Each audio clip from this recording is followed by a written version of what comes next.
আসসালামু আলাইকুম রহমতুল্লাহ। কেমন আছেন সবাই? আশা করি আল্লাহর রহমতে সবাই ভালো আছেন, সুস্থ আছেন এবং নিরাপদে আছেন। তো সবাইকে আজকের ভিডিওতে স্বাগত জানাচ্ছি। আজকে হচ্ছে ষষ্ঠ গণবিজ্ঞপ্তির বিশেষ একটি আপডেট আপনাদের দিব। তো যারা ভিডিওটা প্লে করছেন সবার কাছে রিকোয়েস্ট সম্পূর্ণ দেখবেন।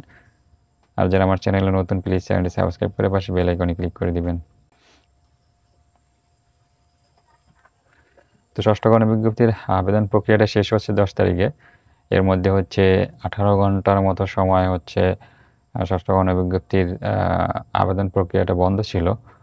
ওয়েবসাইটে রক্ষণাবেক্ষণ এবং আপডেটের কারণে এই 18 ঘন্টা বন্ধ রাখা হয়েছিল। এখন প্রশ্ন হচ্ছে যে এই যে ষষ্ঠ গণবিজ্ঞপ্তির যে আবেদনের সময়সীমা সেটা বৃদ্ধি করা হবে কিনা এটা। কারণ যেহেতু একদিন বন্ধ গেছে, প্রায় বলতে গেলে একদিনই বন্ধ গেছে। তো এখন যে সময়টা ছিল সাধারণভাবেই আবেদনের ক্ষেত্রে যারা আবেদন করতে ইচ্ছুক বা যারা আবেদন করবেন তারা একটা দিন আবেদন করার সুযোগ পায় নাই। তো এখন যে আবেদন করার যে সময়টা বাড়াবে কিনা। তো এ সম্পর্কে এনটিসি থেকে যেটা জানানো হয়েছে সেটা হচ্ছে যে সময় বাড়তে পারে।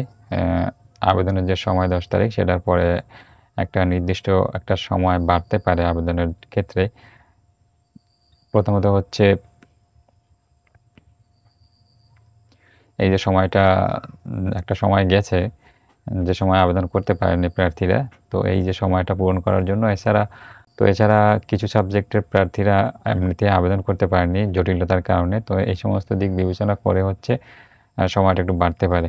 এছাড়া আমরা গতানুগতিক ধারা যদি দেখি আমরা এনটিএসসির বিগত গণবিজ্ঞপ্তিগুলার, তাহলে সেখানেও দেখা যায় যে প্রত্যেকটা গণবিজ্ঞপ্তিতে আবেদনের যে সময়সীমাটা থাকে তার সাথে পরবর্তীতে কিছু সময় যোগ করা হয়। তো আশা করি এই ষষ্ঠ গণবিজ্ঞপ্তিতেও এরকম কিছু সময় বাড়তি সময় দেয়া হবে প্রার্থীদের সুবিধার জন্য, যাতে সবাই আবেদন করতে পারেন এইজন্য। তো আ আগামীকাল সোমবার এই অফিস যখন খুলবে এনটিআরসির, তখন তারা বসে এটা সিদ্ধান্ত নিবেন যে কতক্ষণ বাড়ানো হবে বা কয়দিন বাড়ানো হবে অথবা বাড়ানো হবে কি হবে না এই বিষয়টা নিয়ে হচ্ছে তারা কালকে এটা সিদ্ধান্ত নিবেন এবং তার পরবর্তীতে আমরা এটা জানতে পারবো, আপনাদের জানিয়ে দেয়া হবে।